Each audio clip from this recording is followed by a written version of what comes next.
Buenas noches, bienvenidos a esta sesión de hoy, 20 de mayo de 2024 de formulación y evaluación de proyectos. Vamos entonces a continuar con la asignatura. Esta asignatura la comenzamos el lunes pasado de forma presencial. Hoy por razones de fuerza mayor no me fue posible conectar.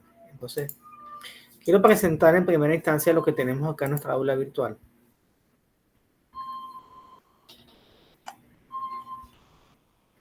Siguiendo pues lo que es la tradición que se ha implantado acá en la Universidad Latina, tenemos un módulo para cada semana. Voy a proyectar lo que tenemos en el aula virtual. La semana pasada presentamos el módulo número 1 que yo titulé voy a ponerla acá en formato de edición. La semana pasada presentamos el módulo 1 titulado Presentación del curso o módulo introductorio. Tenemos acá una serie de recursos audiovisuales, comenzando por qué es un proyecto, introducción a la gestión de proyectos, qué es la gestión de proyectos, y el ciclo de vida de un proyecto que nos ayudan a comprender un poco cómo es este tema de los proyectos. Entonces acá tienen elementos como tal de lo que es la formulación de un proyecto y elementos pertenecientes a la gestión de proyectos, que no sé si esa asignatura de gestión de proyectos formará parte de su plan de estudio. Tenemos acá también la lección número 1, que fue lo que presentamos la semana pasada. Lección número 1.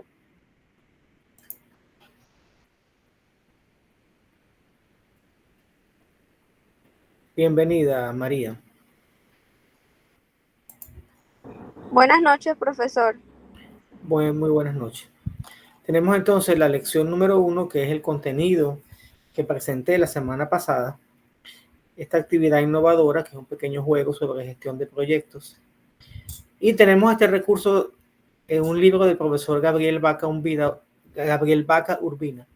Un libro muy interesante sobre gestión, formulación y gestión de proyectos. Muy interesante, me parece muy sencillo el libro. Hay otro también que yo recomiendo, que es del profesor Zapac, que no sé si lo he publicado acá en el módulo número 2. Y aquí unas reflexiones sobre lo que son los proyectos. Que está la bibliografía sugerida, el libro de Vaca Urbina, que ya lo he compartido en este módulo 1, el libro del profesor Zapac y el libro de Rivera, que ese sí no lo compartí. Posteriormente tenemos entonces en lo que es el módulo 2, titulado Estrategias Nacionales de Desarrollo. Y aquí lo que se pretende es ver la conexión entre lo que es un proyecto con los planes de desarrollo, entendiendo que para alcanzar el desarrollo nacional eso no se hace de la noche a la mañana y que allí nos apoyamos en herramientas de la planificación y que sí es posible planificar el desarrollo. Lamentablemente en el contexto de América Hispana no se han tenido los resultados esperados, pero en otras latitudes sí se han obtenido esos resultados y los podemos mencionar. Podemos mencionar, por ejemplo, todo ese gran desarrollo industrial que exhiben hoy en día los llamados tigres asiáticos, que son 4 países, son Taiwán, Corea del Sur, Hong Kong y Singapur, aunque Hong Kong no es un país, pero cuando se dio esa clasificación, pues lo metían allí como si fuera un país. Realmente es un territorio autónomo que hoy en día pertenece a China, aunque fue durante mucho tiempo una colonia británica, pero sigue teniendo, digamos, que un régimen especial dentro de lo que es China, inclusive tiene su moneda propia. Entonces, en esos países funcionó eso. En los países europeos, si bien es cierto que ya se tenía un desarrollo humano bastante interesante después de la Segunda Guerra Mundial, hubo un gran plan de reconstrucción europea que fue el Plan Marshall y que permitió pues recuperar todos esos altísimos niveles de vida que exhibían los europeos. En otras latitudes también se han embarcado en proyectos de desarrollo, por ejemplo Japón. Japón se embarcó en un programa de proyectos que duró aproximadamente 40 años y le permitió a Japón convertirse en la primera nación industrializada de Asia. Algo muy interesante y muy meritorio. Bienvenido, Morales. Entonces, ¿qué recursos audiovisuales tenemos acá? Tenemos elementos que componen un proyecto, Son videos de corta duración, muy interesantes. Tenemos dos videos, elementos que componen un proyecto 1, elementos que componen un proyecto 2, son dos autores diferentes, dos youtubers diferentes. La lección 2, que es la que vamos a presentar hoy, lo que es la clasificación sectorial que rige acá en Panamá, la estratificación del sector público panameño y lo que es el sector público no financiero con respecto a lo que son estas cápsulas de conocimiento. Tenemos también esta guía metodológica para la formulación de proyectos, que es una guía ofrecida por una institución del Estado panameño. Y tenemos este URL llamado Panamá Visión 2050. Les recomiendo que vean estos videos porque son muy interesantes. De manera que han existido en la nación planes de desarrollo cuyo objeto siempre es elevar la calidad de vida de la población. Lamentablemente sabemos que esos planes de desarrollo no han funcionado. Los planes en el papel son muy bonitos, están bien estructurados, están bien concebidos, pero nos ha faltado esa parte práctica para aplicar, para implementar lo que dicen esos planes de desarrollo. Y algunas veces hay, por ejemplo, a la hora de aplicar estos planes de desarrollo, el factor político juega un papel muy importante y muchas veces ninguna administración quiere, digamos, que cargar con el costo político que implica aplicar esos planes de desarrollo. Y les comento, por ejemplo, que en el caso de Singapur, es que el caso de los países asiáticos es bastante interesante porque ellos tienen una cosa que no tenemos nosotros. No es que tengan más conocimiento, no es que sean extraterrestres ni nada de eso. Lo que yo considero, que he estudiado bastante ese caso porque me parece sumamente interesante, el caso de los asiáticos, yo creo que la principal diferencia con respecto a nosotros los hispanoamericanos es el tema de la disciplina. Dicen que la disciplina vence a la inteligencia. ¿Y en qué sentido?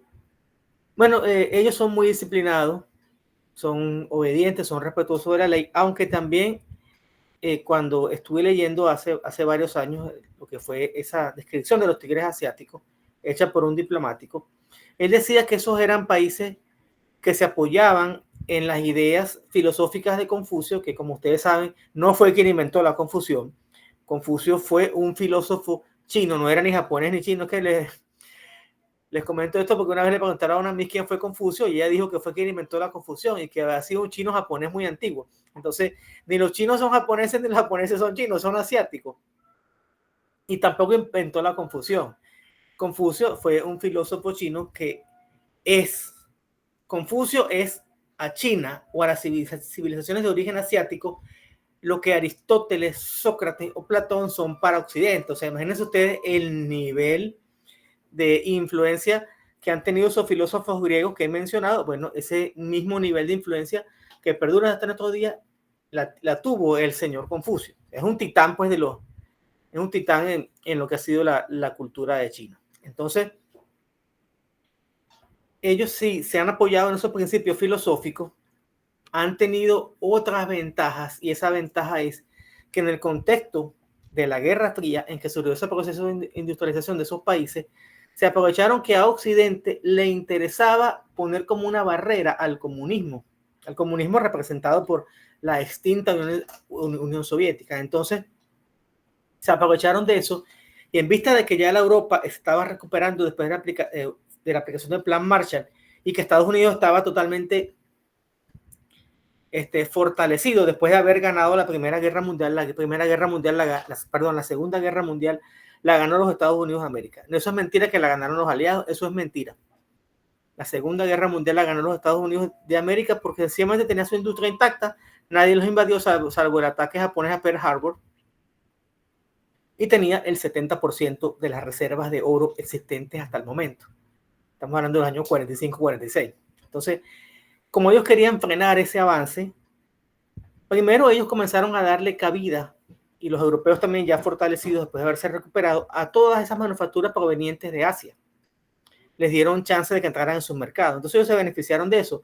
Una economía dirigida a la exportación, porque el mercado de esos países, sobre todo de Corea del Sur y Taiwán, que eran mercados relativamente pequeños, no tenían ese poder adquisitivo. Por tanto, primero comenzaron a exportar fuertemente, exportar, y eso se hace cuando hay una visión de Estado y cuando hay planes, que es cuando los proyectos entran en juego. Y otra cosa de la cual se aprovecharon ellos fue de la disciplina y también que, como decía una reflexión de un diplomático que yo leí una vez en un libro llamado Las falacias del libre comercio, es que ellos también tenían unos gobiernos muy fuertes, una mano dura muy fuerte, y eso cuando uno lee, pues, o cuando uno escucha, mejor dicho, o lee las biografías de los líderes de Singapur y de Corea del Sur e incluso de Taiwán, uno se da cuenta que eran unos regímenes muy fuertes, con mucha mano dura, pero que bueno, la población tuvo que aceptar esas cosas a punta también de látigo. O sea, por ejemplo, les comento que en Singapur hay castigos corporales, latigazos. O sea, que usted lo descubra un policía mascando chicle en la calle, que usted lance el chicle en la acera, bueno, mire, usted lo llevan preso y sencillamente el castigo son unos azotes, como si estuviéramos en la época de, no sé, de la Edad Media, de la esclavitud, todo aquello. Entonces, pero bueno, eso les ha funcionado. Y hoy en día, ¿qué sucede? Esos mercados son unos mercados sumamente atractivos con un nivel de vida muy alto. Y en el caso de Taiwán, fíjense ustedes que el caso de Taiwán es muy interesante, que por cierto, Panamá rompió relaciones con Taiwán, o sea, que con el debido respeto que tienen los diseñadores de la política, de las relaciones económicas internacionales, no me pareció que haya sido una jugada, desde el punto de vista diplomático, una jugada muy buena, porque siempre Taiwán había tenido relaciones muy buenas con Panamá. Claro, dirán ustedes, China es un gigante, Taiwán no. Pero ahí, en ese contexto, y así como se ve entre lo que es la Corea del Sur y la Corea del Norte, se ve muy marcadas las diferencias entre dos sistemas políticos y económicos, uno que ha sido exitoso y uno que ha sido un fracaso. ¿Y por qué lo comento? Después de la Revolución Cultural China, ante la Revolución Cultural China, hubo dos grandes figuras. La primera figura indiscutiblemente fue Mao Zedong. La segunda figura fue Chiang Kai-shek, pero tenían ideas diferentes.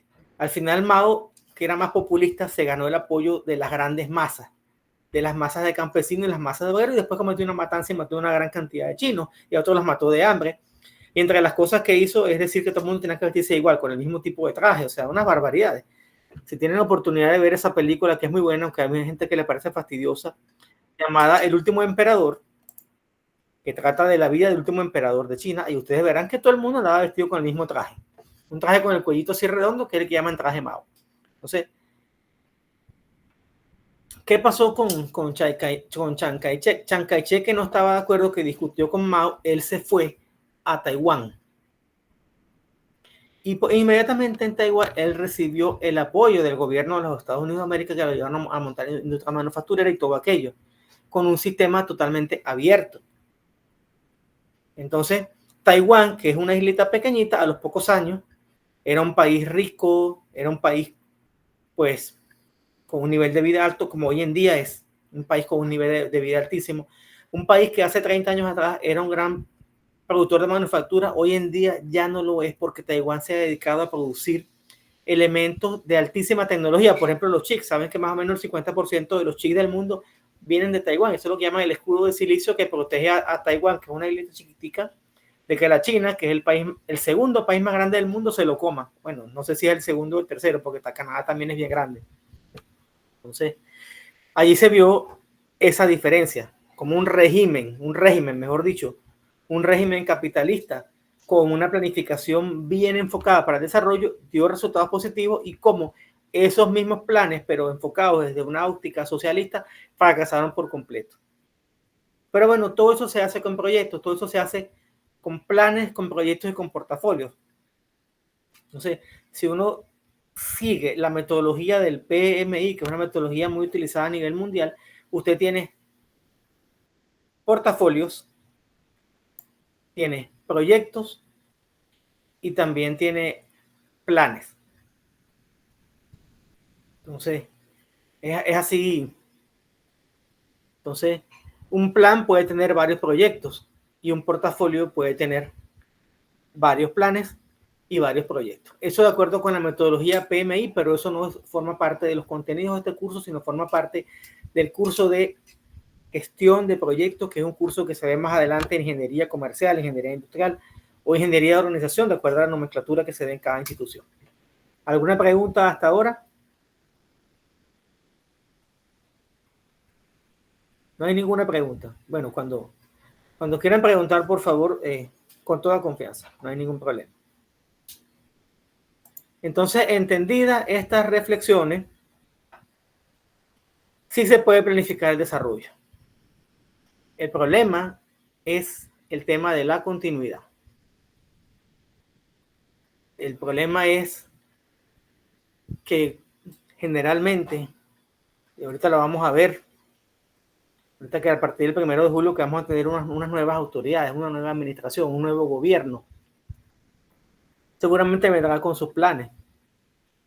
Entonces, ojalá que las iniciativas y los planes que han sido heredados de administraciones anteriores y que hay algunas cosas muy interesantes y muy buenas, les den continuidad, le den curso. Pero si hacen otra vez un golpe de timón e iniciativas muy buenas que vienen desde la época seguro que de Endara o de la época del Toro o de la época de Mireya o de la época de todas las administraciones anteriores, si no les dan continuidad se pierden. Y hacemos una reflexión de proyectos interesantes que se han tenido de hace 10 años para acá y que no se han mantenido o que le han metido un frenazo. Podemos mencionar proyectos emblemáticos como la Ciudad de la Salud, que bueno, fue muy criticada, pero fue un proyecto en sus inicios, cuando se concibió, fue un proyecto excelente. Imagínense ustedes contar con un hospital de altísima tecnología en un lugar sin problema de estacionamiento, en un lugar donde podía haber oportunidades de ensanchamiento, porque donde quedan hoy en día las instituciones médicas, Santo Tomás, ¿para dónde va a crecer Santo Tomás si no tiene para dónde crecer? Se concibió en una época, en los años 20 o en los años 30, y por cierto en esa época decían que ese proyecto era un elefante blanco, que eso era demasiado hospital para lo que era Panamá. Pero un par de años después, cuando el doctor Porras estaba enfermo, no había cama para él en el Hospital Santo Tomás, y eso que decían que el doctor Porras estaba loco, que eso era un elefante blanco, que no sé qué más. Si uno lee los episodios de el diario La Estrella de Panamá, todos los días le sacaban una mancheta atacando al gobierno del doctor Porras. Entonces imagínense, ese proyecto, si lo analizamos objetivamente, sin ver el tinte político, veamos ese proyecto desde un punto de vista objetivo. La gente criticaba que la localización era muy mala, que eso queda muy lejos. Cierto, queda un poco lejos. Pero véanle la parte buena. Podías crecer porque tienes un terreno bastante amplio. No tendrías esos problemas de estacionamiento. Podrías haber resuelto el tema de transporte con una ruta de transporte y te hubieras ido descongestionando, por ejemplo, el complejo Arnulfo Arias Madrid, que está muy congestionado para hacer operaciones de alta tecnología. Y durante la crisis del COVID-19, probablemente yo aquí especulando, si eso hubiera estado operativo con todas las de la ley, un proyecto de esa magnitud, no hubiéramos tenido que padecer todos los efectos de esa pandemia y sobre todo el cierre. ¿Qué nos trajo el cierre? El cierre, ¿qué nos trajo? Una gran cantidad de gente desempleada. Tuvimos que acogernos a una moratoria que fue prácticamente obligatoria, porque si los ingresos de una familia caen a la mitad, ¿qué nos tocaba? Pues acogernos a la moratoria. Pero hoy en día, entonces, ese tiempo que no se pudieron pagar esos créditos, esos intereses se capitalizaron y después encima nos subieron la tasa de interés porque se disminuyó el grado de inversión de la nación. Entonces, en resumidas cuentas, salimos muy mal de la pandemia. Y eso el gobierno justificó esa restricción. Recuerden que los hombres podíamos salir nada más que 2 días a la semana y las mujeres lunes, miércoles y viernes. Justificaron eso porque no había cama para tanta gente. Pero si hubiéramos tenido esas instalaciones y otras que proyectos que eran de administraciones anteriores y que no se concluyeron, por ejemplo la policlínica de allá de Agua Dulce, la realidad hubiera sido otra. Porque cuando se tiene una visión y un proyecto, no hay que verlo hoy nada más, hay que tener una visión de 30, 40 o hasta 50 años atrás, a futuro, mejor dicho. Pero bueno, esa no ha sido la historia. Entonces ahora yo quisiera ver que se presente el plan de desarrollo que tenga esta administración y ojalá que las ideas buenas se les dé continuidad. Y ojalá que las medidas económicas que serán muy duras, muy difíciles, se los adelanto desde ahorita, van a ser medidas económicas duras, porque van a ser medidas económicas de control de gasto, porque hay que reducir el déficit fiscal. Entonces, ojalá que lo hagan reduciendo gastos suntuarios, ojalá que lo hagan reduciendo botellas y todas esas prácticas que sabemos que no son buenas, y que de verdad dediquen a hacer proyectos de inversión, que es lo que necesitamos. ¿Para qué? Para generar trabajo, para dinamizar la economía. Entonces, ojalá que esos proyectos se formulen de forma bien adecuada, y volvemos entonces a lo que es el contexto de esta materia. En esta materia estudiamos cómo formular proyectos de forma adecuada para poderlo presentar ante un organismo de la talla del Banco Mundial o de la Corporación Andina de Fomento o del Banco Interamericano de Desarrollo, que son los que al final nos prestan el dinero en condiciones ventajosas. Porque el otro organismo internacional de gran relevancia es el Fondo Monetario Internacional, pero el Fondo Monetario Internacional no es para financiar proyectos de desarrollo, es para darle estabilidad macroeconómica a las naciones y para garantizar que, digamos que las transacciones económicas sean sólidas. Cuando existía el patrón oro, pues no había problema, porque las monedas, el valor de cada moneda se fijaba en relación al oro. Ahora, hoy en día lo que se tiene es una cesta de monedas y lo que llaman los derechos especiales de giro, pero esos son temas ya de macroeconomía. Muy interesante, por cierto, pero si algún día los quieren estudiar, pues conversar, estamos a la orden. Entonces, importancia de esta asignatura, saber formular y presentar bien los proyectos, y entendiendo que un proyecto tiene varios elementos. Una clasificación tradicional de los proyectos, de las partes de un proyecto, es decir, que un proyecto tiene 4 estudios. El primero es el estudio de mercado, porque no se puede lanzar un producto u ofrecer un servicio sin antes conocer el mercado donde tú vas a estar. Porque si no, es como que tú salgas a cazar y dispares en la oscuridad. Puede ser que le pegues a una vaca, puede ser que le pegues a una presa, a un conejo de monte, pero también puede pasarte lo que le pasó a Horacio Quiroga, que mató a un amigo andando de cacería de noche. Horacio Quiroga fue un novelista uruguayo que fue así como Edgar Allan Poe, una literatura de terror. Los cuentos eran que si el hombre muerto, la gallina degollada, o sea, muy influenciado por Edgar Allan Poe, que es el maestro del terror, de los cuentos de terror. Entonces, el segundo estudio es el estudio técnico, porque muy bien, tú tienes toda la intención del mundo de lanzar tu producto, has estudiado las 4P. ¿Ya vieron marketing ustedes? Fundamentos de marketing. Entonces, sí. Muy bien. Entonces, estudias tu 4P, el producto, el precio, la promoción y la distribución. Perfecto. Y bueno, ahora hay una quinta, porque eso de las 4P es muy viejo, durante los años 50, cuando McCarthy lo planteó. Después han salido que si la postventa y otras más. Pero yo creo que con la postventa es suficiente. Hasta la postventa, porque es importante mantener ese cliente contento y hacer lo que llaman CRM, gestión de relaciones con los clientes. Entonces, perfecto, ya tenemos eso. En el estudio técnico implica cómo lo vas a producir, con qué materias primas. Entonces, la parte netamente de transformación, donde entran unos insumos y sale un producto acabado final, o sale un servicio que atravesó un proceso que es como una caja negra. El tercer estudio es el estudio económico. Entonces, ahí nos enfocamos en analizar una serie de variables que tienen que ver con la economía de la nación, por ejemplo, la inflación, el desempleo, que nos ayuda a ciertas cosas. Y se miden 4 indicadores fundamentales.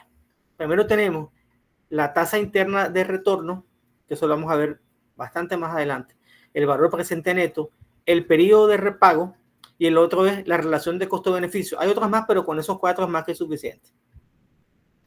Y por último, hay quienes dicen, bueno, vamos a hacer estudios financieros. Cuando estoy con estudios financieros, bueno, ¿cómo vamos a obtener el recurso?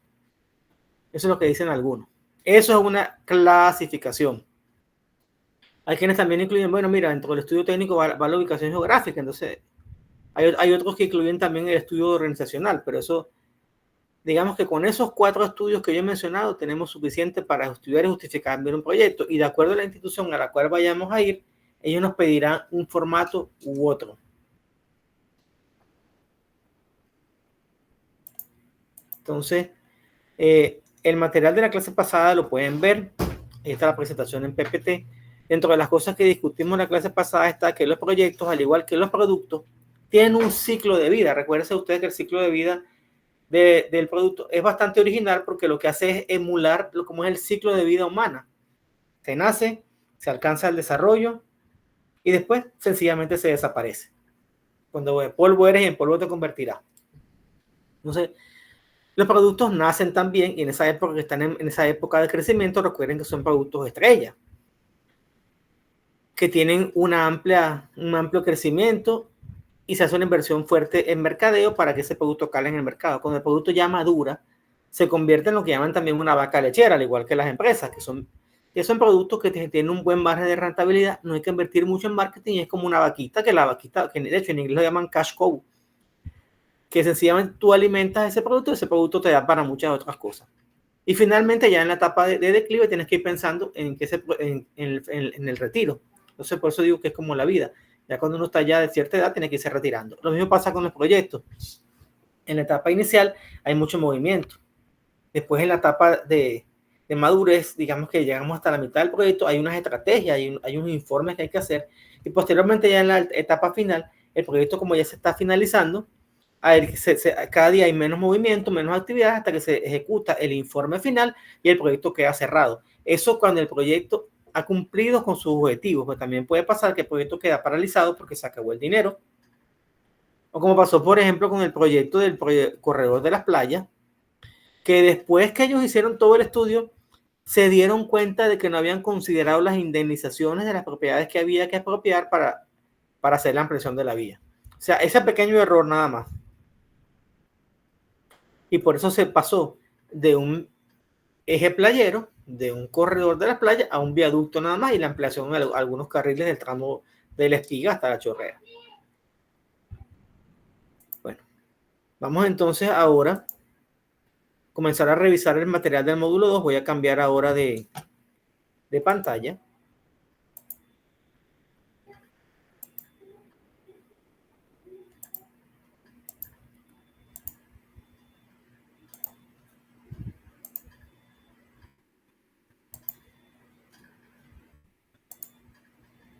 Si tienen alguna pregunta, jóvenes, pues con todo gusto. Si no, entonces esto se vuelve un monólogo muy fastidioso. O sea, ahora que los voy a dejar de ver porque estoy colocando esto en modo presentación, me avisan si se ve bien. Si se ve en modo presentación, me avisan por favor si las diapositivas avanzan. Entonces, este módulo o esta presentación, mejor dicho, se llama Estrategia de Desarrollo. Entonces, y esas estrategias, como decía hace unos minutos atrás, solamente se alcanzan cuando se hace uso de la planificación estratégica, entendiendo que la planificación estratégica es una herramienta de gestión que te permite establecer el camino y el quehacer que debemos recorrer como organizaciones, como nación, como familia, para alcanzar las metas previstas, teniendo en cuenta los cambios y demandas que impone el entorno. ¿Y por qué el entorno? Porque el entorno es dinámico, el entorno no es fijo. Hoy en día, por ejemplo, por decir algo, no sabemos si el día de mañana surge, si nosotros tenemos un negocio que vende gasolina, no sabemos si el día de mañana la gasolina deja de ser una fuente rentable de energía y ya, se acabaron las gasolineras. Entonces, la planificación estratégica puede entenderse como una herramienta fundamental para la toma de decisiones al interior de cualquier organización. Y entendiendo la planificación como lo que yo tengo que hacer para pasar de una situación inicial a una situación final.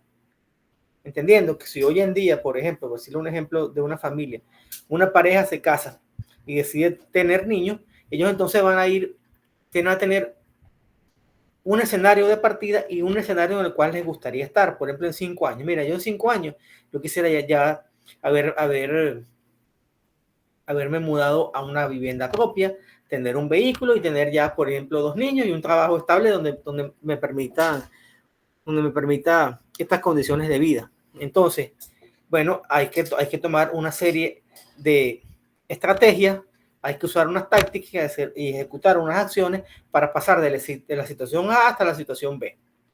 En el caso empresarial, mediante esa planificación estratégica, es que tú defines la misión, la visión, los valores y los objetivos de tu empresa. Entonces se considera que esa planificación estratégica es un recurso clave para impulsar el crecimiento de la organización. a corto, mediano y largo plazo. Y eso aplica para organizaciones, para familias y para países.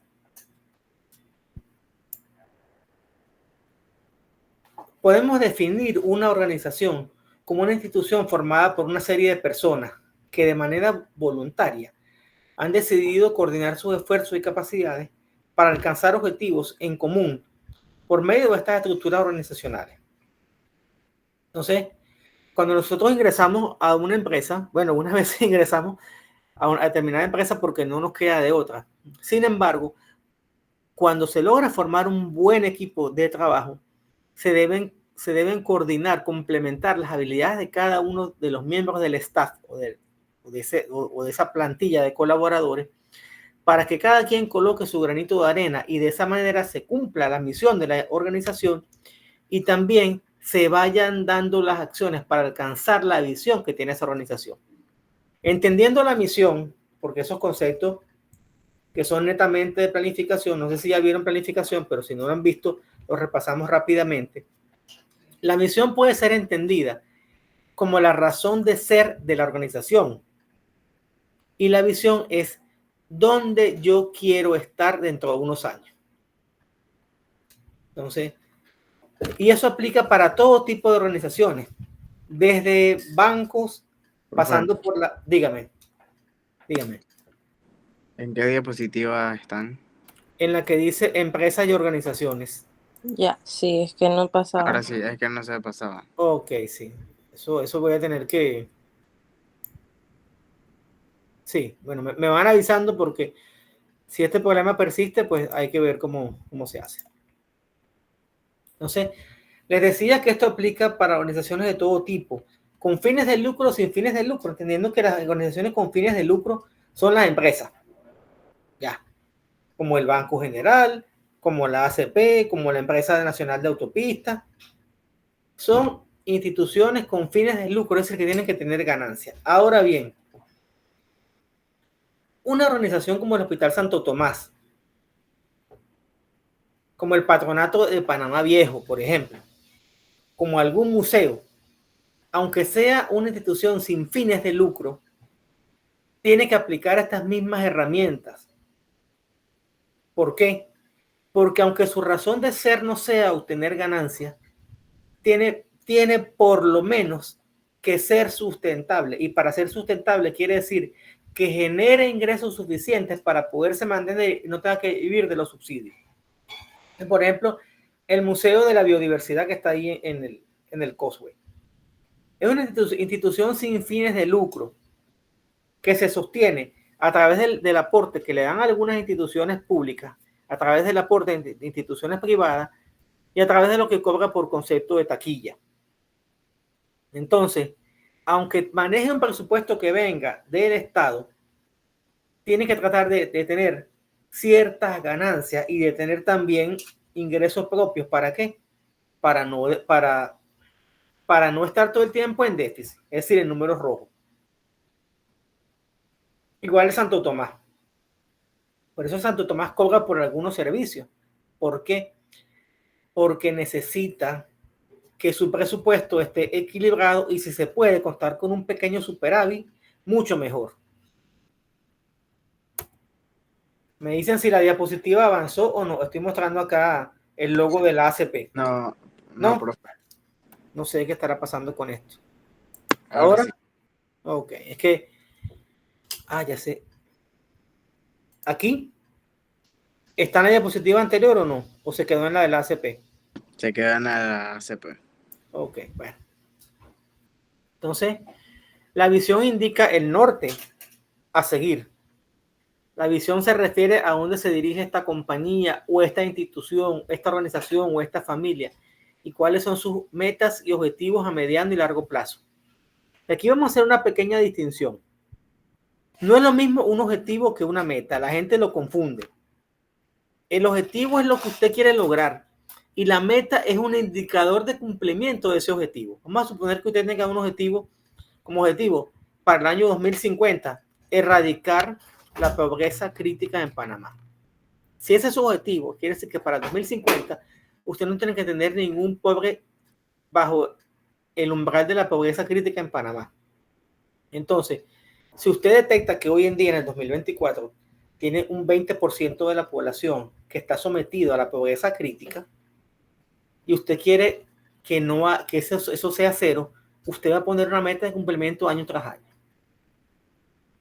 Usted va diciendo, mira, la meta es que en estos 24 años logremos eliminar ese 20% de población en pobreza crítica. Entonces, si la población de Panamá, redondeando, es de 4 millones de habitantes, 4 millones y algo, porque el número lo tengo por ahí del censo, y se tiene un 20% de la población sometida a pobreza crítica, quiere decir que usted tiene 800,000 personas que están en el umbral de la pobreza crítica. Si usted quiere que eso sea cero en el año 2050, y de aquí al 2050 tenemos 26 años, usted tiene que reducir en aproximadamente 30,800 personas ese indicador de pobreza crítica año tras año.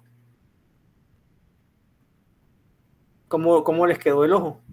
O sea, quiere decir que usted todos los años tiene que generar aproximadamente 30,000 oportunidades de empleo para que esas personas que están en esa situación logren ganarse por lo menos $2 al día y salgan del umbral de la miseria bueno, como se define la pobreza crítica, porque eso es lo que es la miseria a nivel mundial, se define como una persona que tiene ingresos inferiores a $2 al día.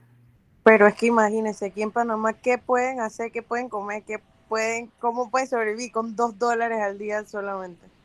Bueno, es que ese comentario me encanta.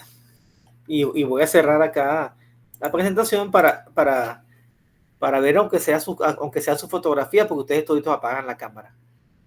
Pues muy interesante ese comentario que acabas de hacer.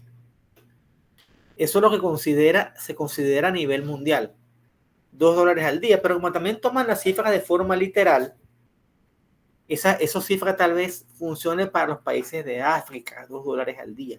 Entonces, lo que habría que ver es cuál es el poder adquisitivo de $2 en África medido en dólares de Panamá. Que aunque sea el mismo dólar, no es lo mismo el poder de compra del dólar en Panamá que en Estados Unidos o que en cualquier otro país de América hispana. ¿Sí? Por ejemplo, un dólar en Colombia, más o menos la relación está como 2-1 en comparación con Panamá. Y un dólar rinde más o menos la mitad en Estados Unidos que en Panamá, para que tengan una idea. Entonces no sé cuánto será la cuenta en la India o en África o en China, pero es mayor. Ahora, un dólar, por ejemplo, en Suecia no rinde para nada y en Suiza mucho menos. En Suiza más o menos un dólar debe estar como en 20 centavos, como en un cuara. ¿Por qué?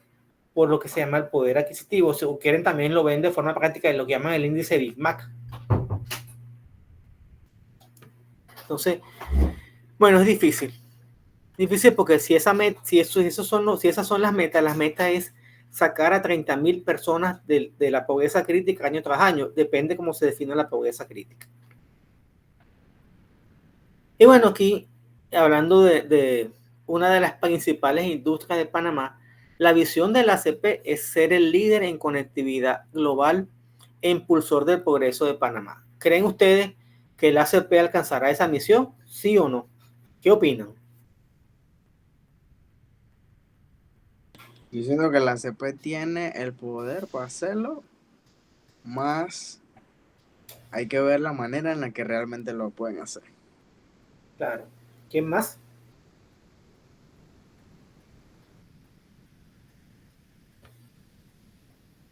¿Quién más? ¿Quién más que no haya intervenido esta noche? O sea, y lo digo más que todo, profe, es por o sea, el aporte anual de la ACP al país.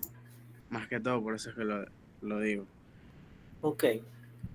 Bueno, actualmente lo que mueve el canal de Panamá anda en un 5 o 6% de comercio mundial, con unas aproximadamente 180 rutas comerciales que pasan a través del canal. De tal manera que es un factor sumamente importante en el comercio internacional. Ahora bien, más allá del aporte que da el canal al fisco nacional, que anda como en 2,000 millones de dólares, que si se quiere es bajo en comparación con el presupuesto. Creo que el presupuesto de este año anda como en 31,000. Lo interesante es todo lo que genera en materia de servicios y te ha permitido levantar esa infraestructura portuaria que presta servicios y te permite tener, por ejemplo, la zona franca de Colón, entre otras cosas. Y lo que impulsa al negocio de la logística, que no sé si ustedes saben que la logística es un negocio que mueve muchísimo dinero, pero la logística es un negocio muy engañoso porque la generación de empleo es muy baja en comparación con otros negocios tradicionales como es, por ejemplo, la agricultura.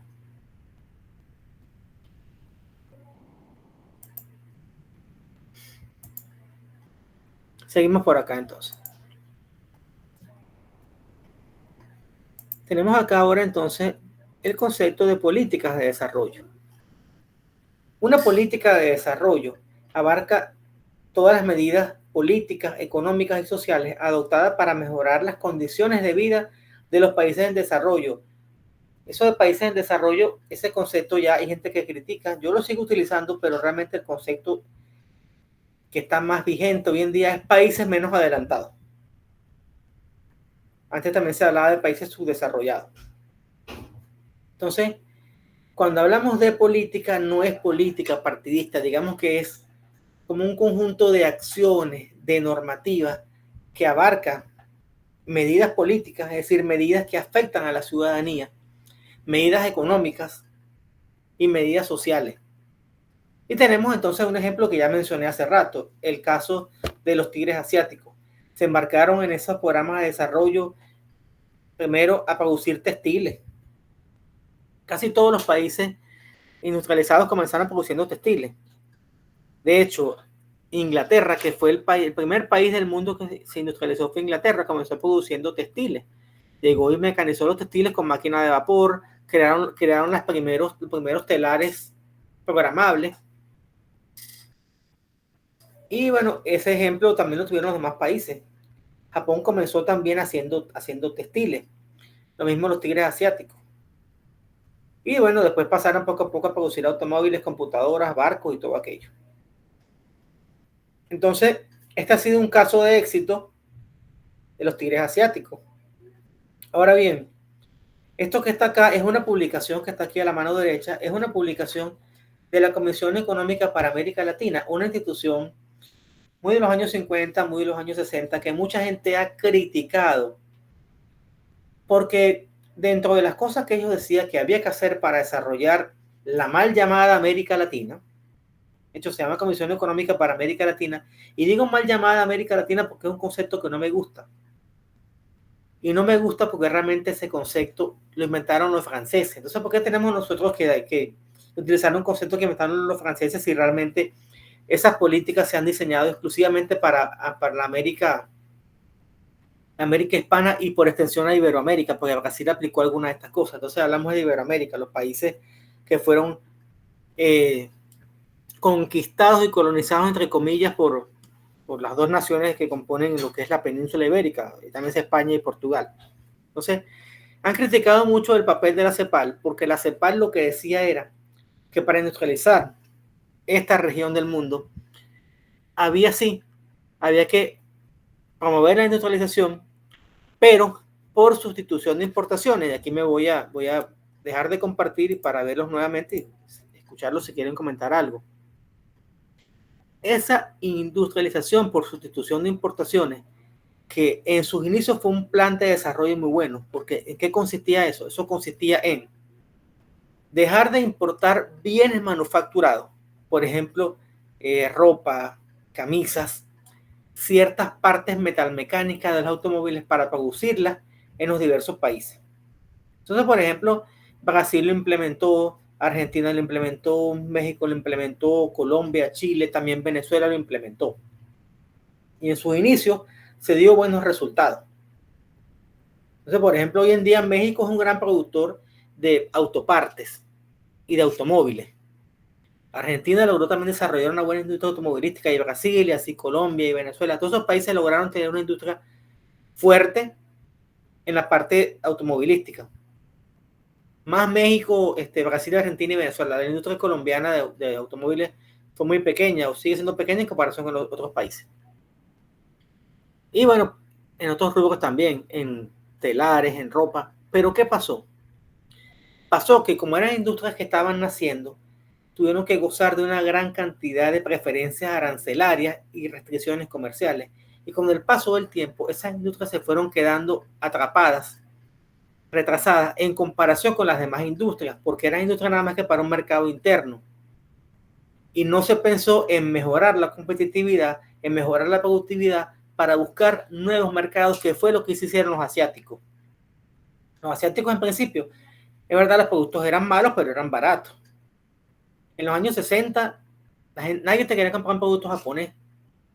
Era similar a lo que dicen hoy en día de los chinos. Pero poco a poco los japoneses y sus hermanos los coreanos, y así sucesivamente todos ellos, fueron mejorando sus especificaciones. Y cuando uno mejora las especificaciones, termina mejorando la calidad, porque la calidad no es si el producto es bueno o malo. La calidad es cumplir con una serie de especificaciones. Y por supuesto, los europeos eran más exigentes. Entonces fueron adoptando estándares europeos, y por eso que ustedes ven hoy en día bastantes carros Kia, bastantes carros Hyundai en Europa. Entonces, ese proyecto a la larga terminó fracasando, el proyecto de la CEPAL. Retomando por acá, estamos ahora en la diapositiva de filosofía de gestión. Procesos estratégicos. Un proceso se puede definir como un conjunto de actividades que se llevan a cabo en un determinado orden para pasar de un estado inicial a un estado final. Y es justamente eso de las entradas o inputs, la salida y una caja negra, que es el proceso. Cuando hablamos de procesos estratégicos, nos referimos a un conjunto de actividades que permiten llevar la planeación o planificación estratégica desde un punto de inicio a su ejecución. Eso se traduce en cumplir metas y objetivos que son el fin último de la estrategia. La estrategia viéndola como una visión global con todas las actividades que usted debe ejecutar. Estrategia y táctica no es lo mismo. Vamos a seguir avanzando acá. Entonces, como decía Napoleón, la estrategia es algo sencillo. Para él era algo sencillo, que era un gran estratega militar. Entendemos entonces que la estrategia es el plan que se sigue para alcanzar uno o más objetivos. El plan es el global.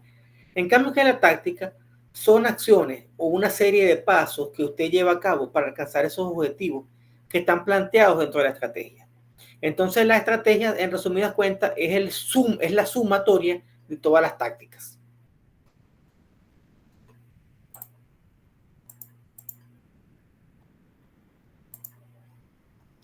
Tenemos estrategias competitivas según Michael Porter.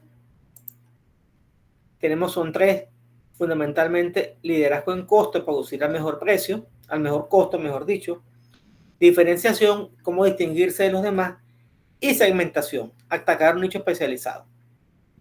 Entonces, ejemplo de táctica: la innovación vende. Entonces, en ese caso, Tesla, con sus vehículos eléctricos, pues, una innovación.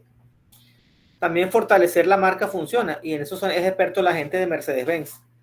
Una marca fuerte, una marca robusta, una marca que está en un segmento especializado, que tiene un buen poder adquisitivo, lo demuestra con un Mercedes-Benz. Y si tiene mucho más, lo demuestra con un Rolls-Royce. Y además también podemos decir que los Mercedes se distinguen de los demás. Tienen una fuerza estrategia de diferenciación. De repente hay quienes dicen, bueno, pero lo que te puede dar un Mercedes te lo puede dar un Lexus. Tal vez. Un vehículo Acura, que es de alta gama. Tal vez. Pero créanme que ya el esfuerzo que ha hecho Mercedes a nivel de marketing y de innovación lo ha colocado como una de las marcas top a nivel mundial en la industria automovilística. En el caso, por ejemplo, de Amazon, y ha hecho una administración muy buena de las redes sociales, y por eso es un gigante, y por eso su fundador es uno de los hombres más ricos del mundo.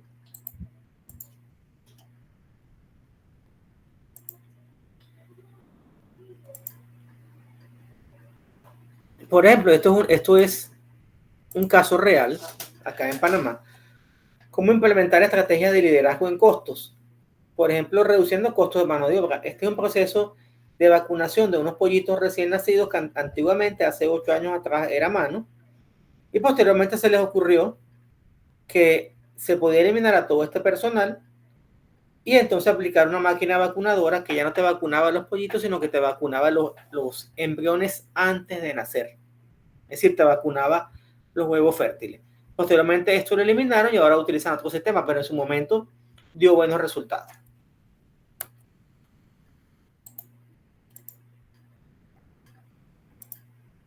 Estamos ahora con rana dorada. Sí, estamos con rana dorada. Cuando una empresa es líder en costos, si vende al mismo precio que sus competidores, entonces es el rey, porque tiene mayores utilidades. A la larga, cuando usted es el líder en costos, esto te permite mejorar tus procesos o invertir en otras unidades de negocio, es decir, viene la diversificación. Entonces, por ejemplo, la Cervecería Nacional es la cervecería más grande de Panamá, que ocupa más o menos 2/3 del mercado.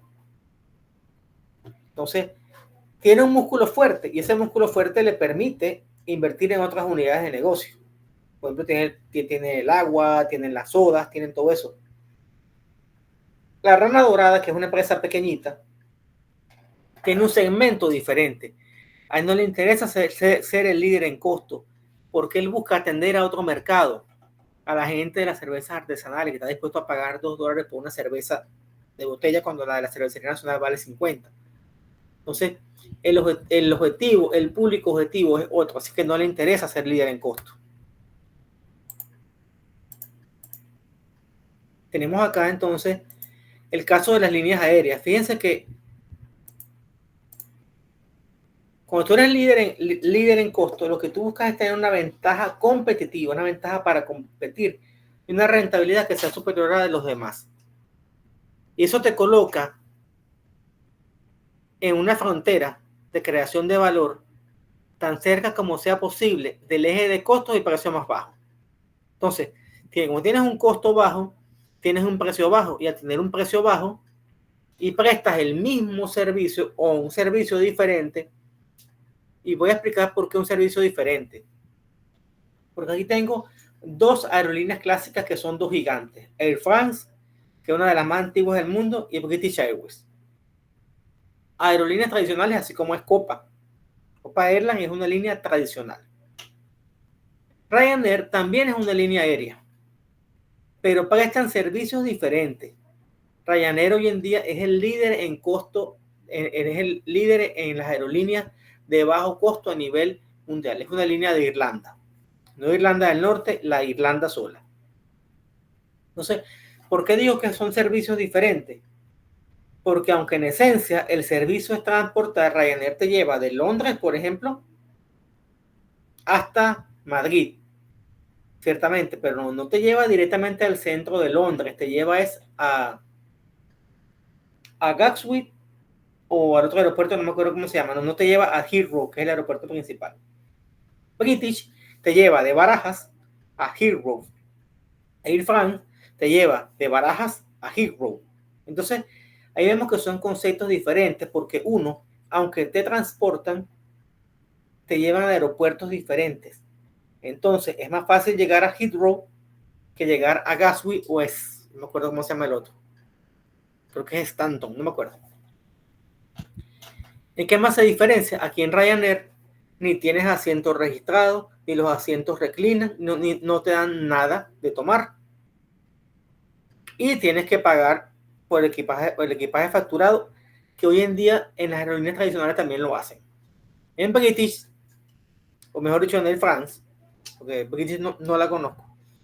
En Air France te facturas tu equipaje en bodega, te dan tu vinito, tienes tu asiento bien cómodo, tienes tu manta, tienes una serie de prestaciones que aquí no te la dan. Entonces, por eso digo que son dos servicios diferentes. Pero, por supuesto que esta vuela con una mayor cantidad de personas que estas otras dos. Esta es líder en transporte de pasajeros y esta ganan plata, pero son servicios diferentes. Esta, por ejemplo, tiene aviones de un solo tipo, puro Boeing 737. Esta tiene una flota de aviones variados. Entonces, si tú tienes una flota de aviones variados, tienes que tener otros costos de inventario y de preparación del personal. Si tienes puro 737, como tiene Copa, tienes un solo modelo de avión, tienes solamente un solo entrenamiento común para todos los pilotos y tienes solamente un tipo de entrenamiento para los mecánicos, porque es un solo modelo de avión. Eso te permite reducir los costos. Estrategias para implementar el cambio. Mire, si nosotros queremos obtener resultados diferentes, no podemos hacer siempre lo mismo. Entonces, siempre va a haber una resistencia al cambio. Y eso también es un proyecto.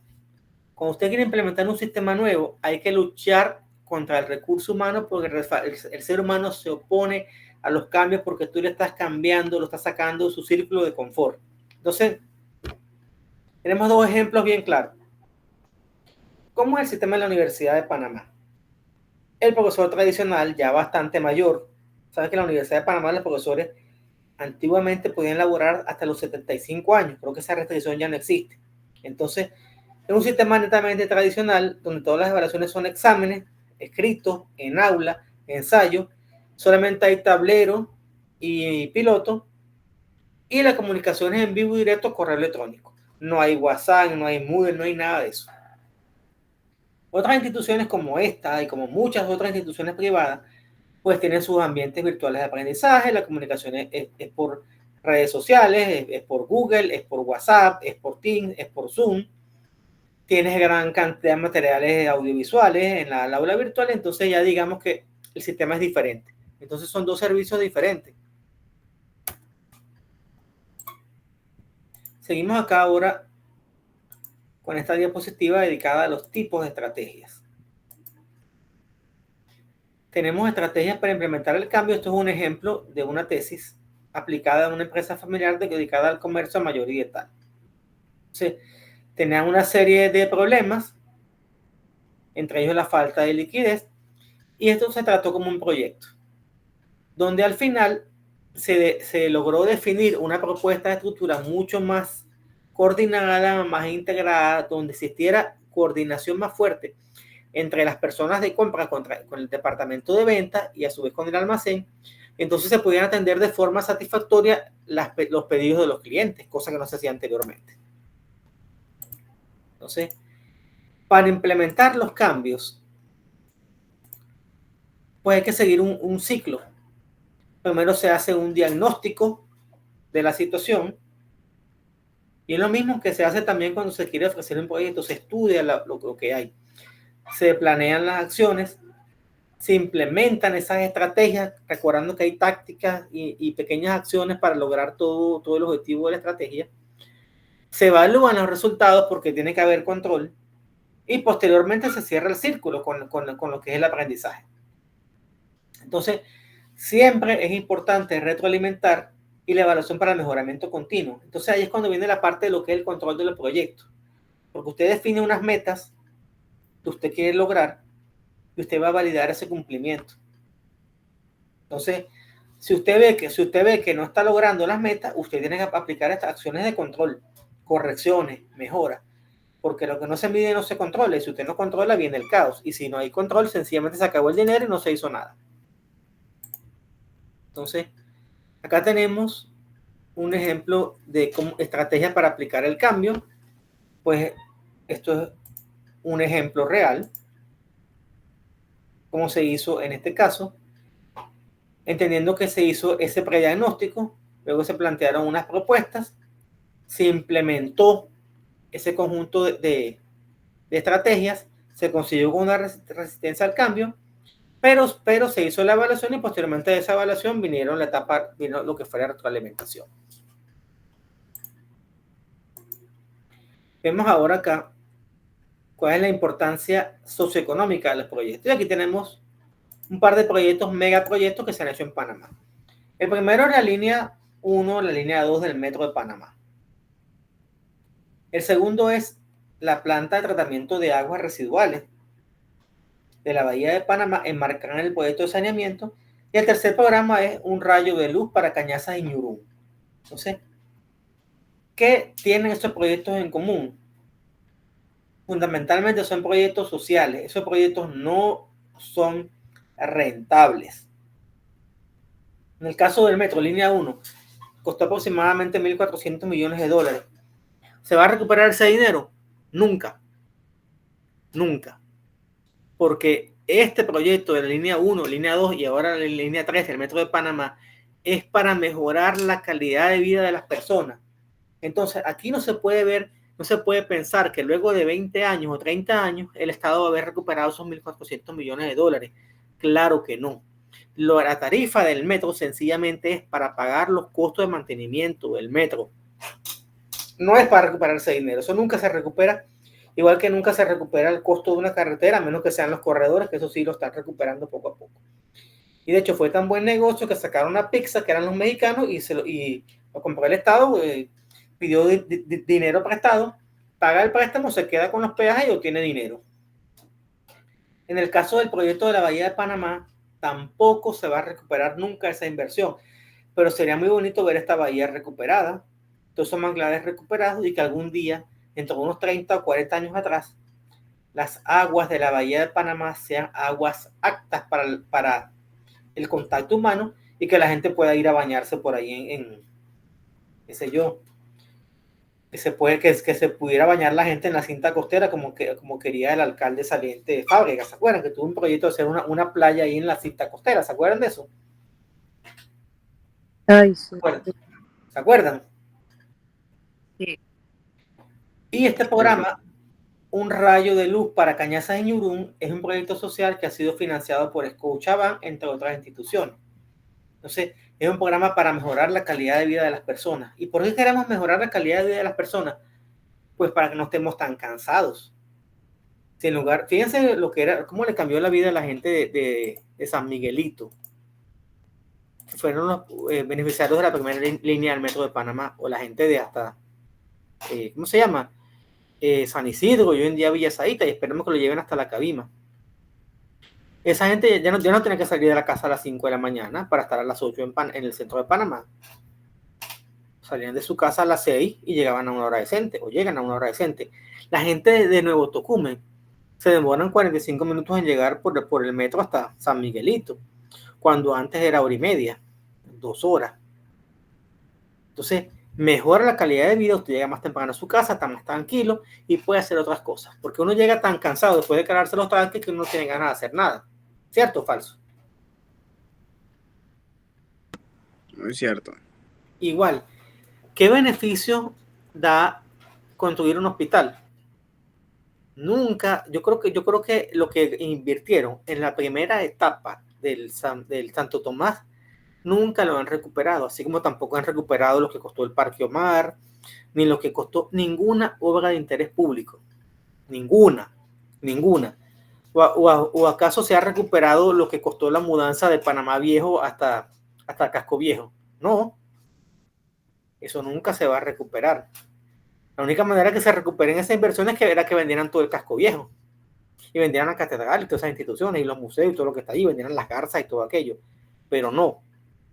Eso hay que hacerlo para darle calidad de vida a la población. Por eso que son proyectos de tipo social.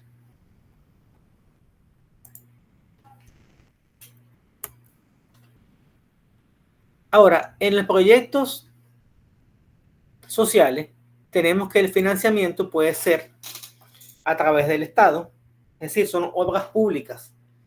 Puede haber también empresas privadas, como el caso de las fundaciones, que sencillamente para no pagar tanto impuestos financian este tipo de proyectos sociales, asociaciones y fundaciones, lo que llaman las ONG, y los organismos multilaterales. Los organismos multilaterales, por ejemplo, tenemos el Banco Interamericano de Desarrollo, la Corporación Andina de Fomento, el Banco Mundial, la FAO, el Ministerio de Desarrollo Social y la Fundación MAFRE.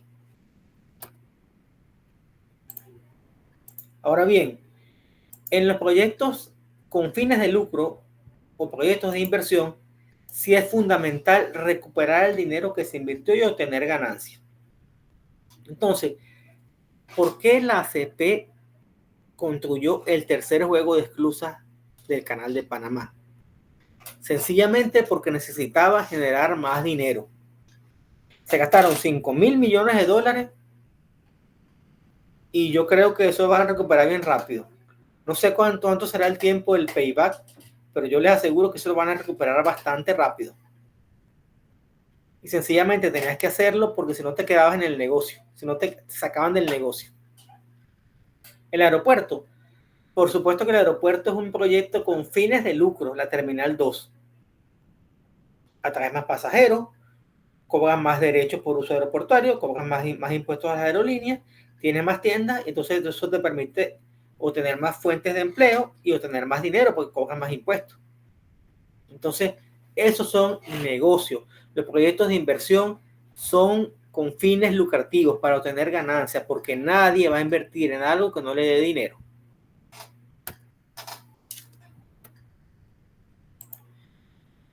Y ya casi para concluir, tenemos los que son los planes de desarrollo.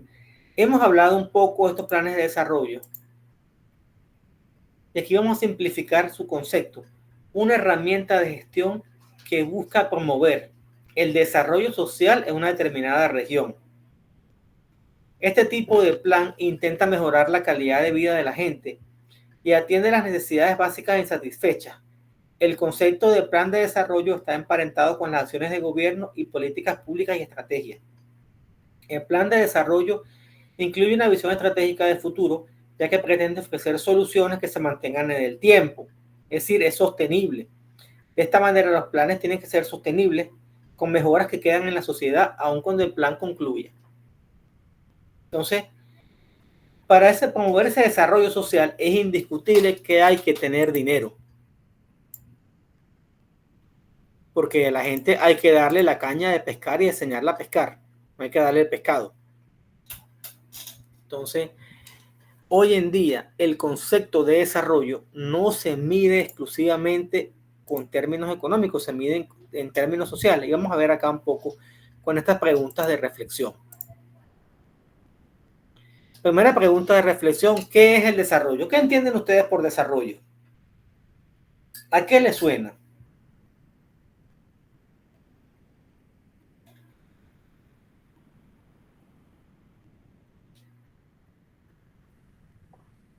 A mí me suena como un país que puede competir a nivel mundial.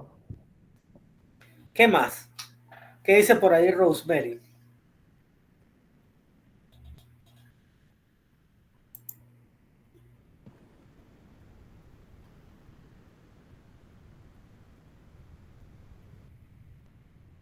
Parece que Rosemary no quiere participar. ¿Qué dice Caitlin?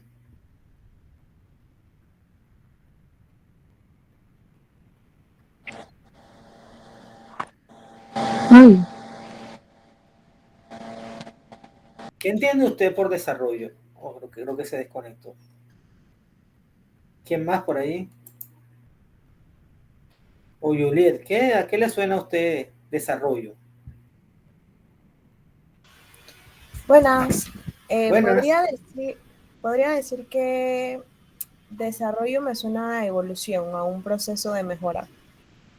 A un proceso de mejora. ¿Y cómo medimos entonces esas mejoras?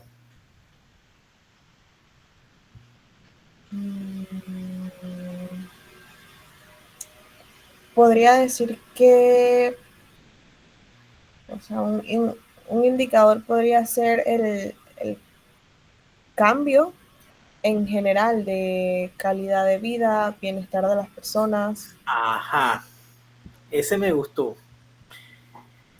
Entonces, ¿qué necesitas tú para mejorar tu calidad de vida? Para tener bienestar.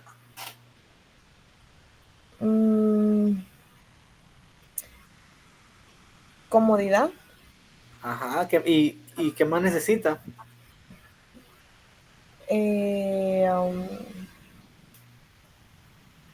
Empleo estable. Libertad financiera, profe. Ajá.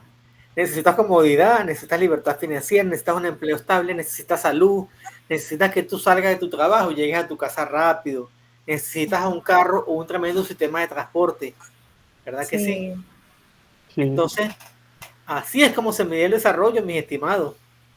El desarrollo se mide incluyendo la parte del dinero que gana la gente. También se incluyen los indicadores de salud, los indicadores de educación, porque eso en general es lo que conforma el desarrollo. No basta que la persona gane plata, sino que la persona también tenga un buen sistema de salud, un buen sistema educativo y que tenga en general lo que es la calidad de vida. ¿Y cómo se logra eso? Se planifica. Se planifica. Pero se planifica y se aplica. No se hace planeamiento. Una vez un profesor de la maestría dijo, planeamiento es planeo y miento. No. planeamiento o planificación es hacer los planes, ejecutarlos y medirlos. ¿Y cómo se financia el desarrollo? ¿Quién paga por eso? ¿Quién paga por ese proyecto?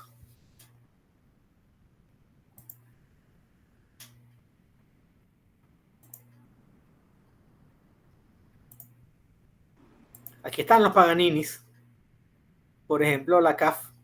Aquí está otro Paganini, el Programa de las Naciones Unidas para el Desarrollo, que comisiona a varios organismos para que apoyen el desarrollo de ciertas regiones. Aquí tenemos, por ejemplo, este es el Plan Estratégico Nacional con Visión de Desarrollo Panamá 2030, Objetivo de Desarrollo Sostenible.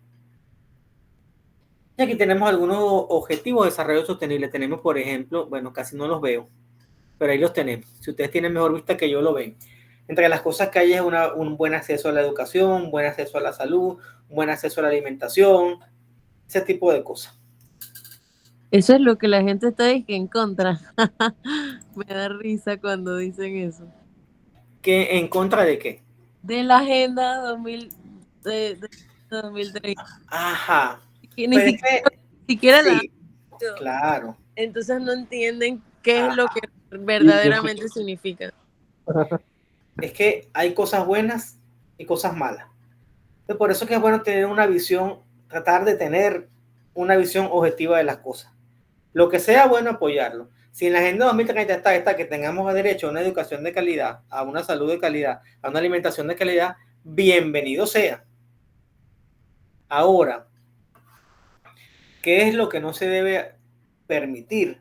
¿O con qué se debe luchar?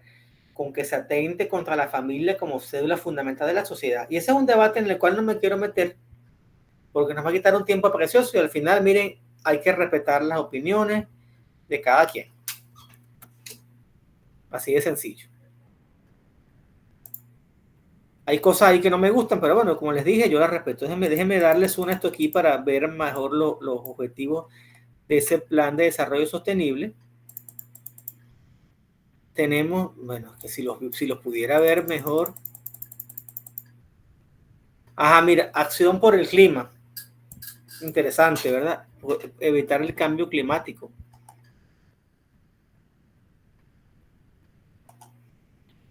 Con el clima me quedo porque es sumamente interesante.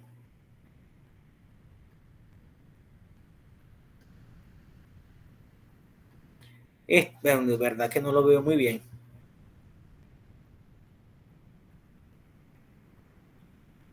Proteger la flora, proteger la fauna es interesante. Y también proteger a la familia como célula fundamental de la sociedad. Bueno.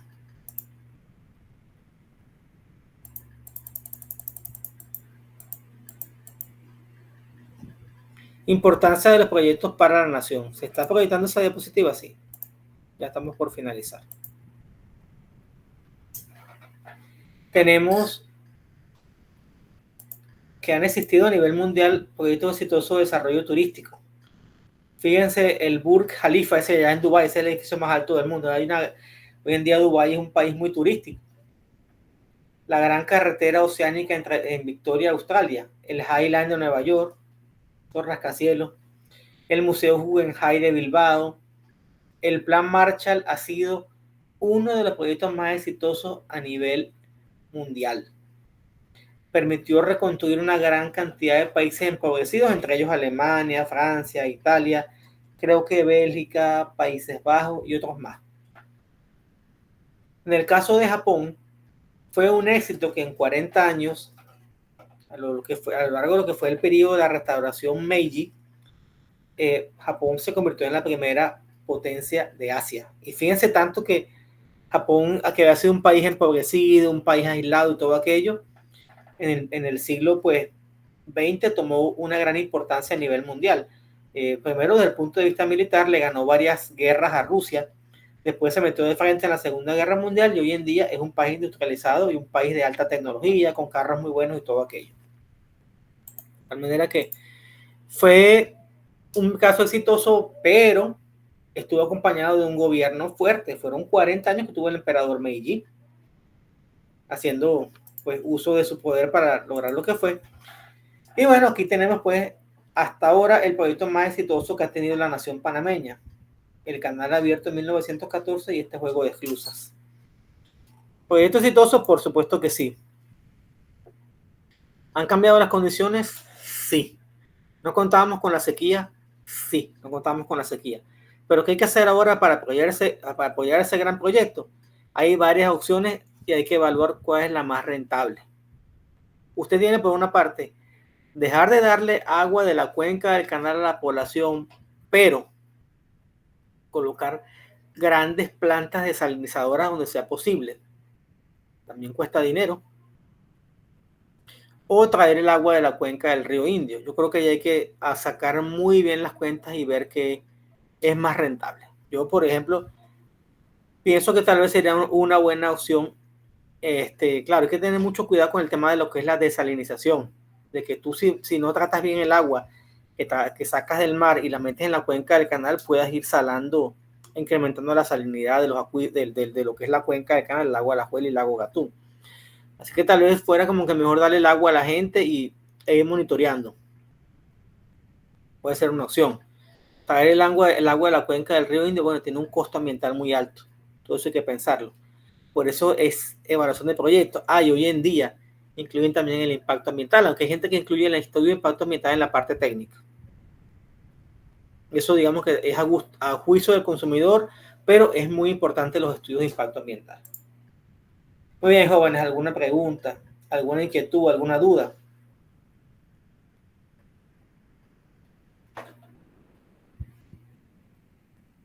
¿Ninguna? No. Profe, una pregunta. Adelante. En esta materia vamos a realizar, me imagino, con proyectos, ¿no? Exactamente. En esta asignatura Pero, vamos a tener 2 exámenes, uno en la mitad, más o menos en la semana 8, otro en la semana 14. Vamos a tener un caso práctico y vamos a tener también un proyecto final. Por eso hay que organizarse en grupos. Ustedes creo que son 11 o 12, creo que con un grupo de 3 personas estamos bien, puede ser hasta de 4, no hay problema. Para hacer un estudio, un proyecto completo que abarque todos esos aspectos que hemos mencionado, pero de forma sencilla. No es escribir por escribir. Vamos a poner un proyecto que sea corto. Voy a estructurar el tema de los casos para que esos mismos casos les sirvan a ustedes para algunos aspectos. Sobre todo en lo que es la parte de si nos da el chance, puede ser en la parte de lo que son el estudio económico, el estudio financiero. Pero bueno, eso iremos viendo con calma. ok, las partes del proyecto los vamos a ir realizando a medida que vamos avanzando. Esa es la idea. Esa es la idea. Entonces, tal vez probablemente, como caso, yo les voy a pedir de una vez que me traigan la idea proyecto.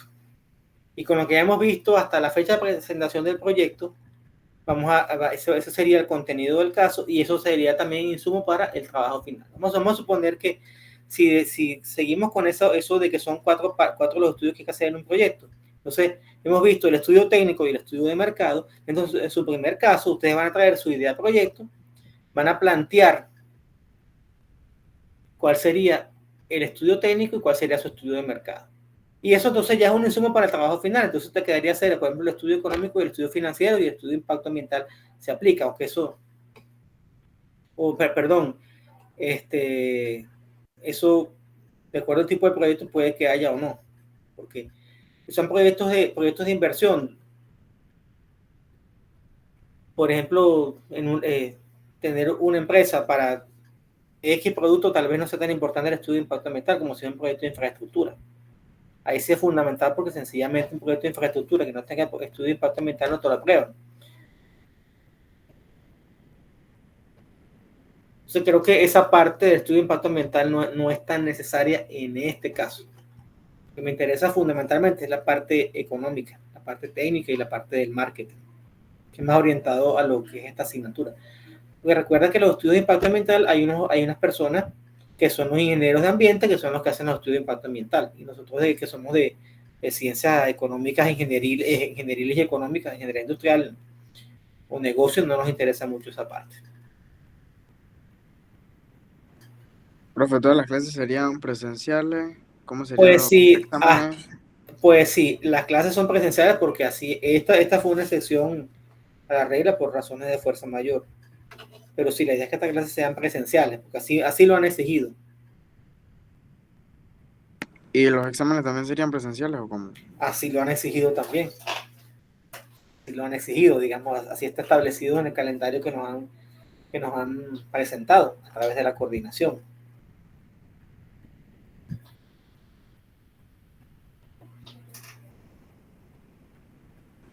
¿Y serían 2 exámenes y un examen final o cómo? No, son exámenes parciales.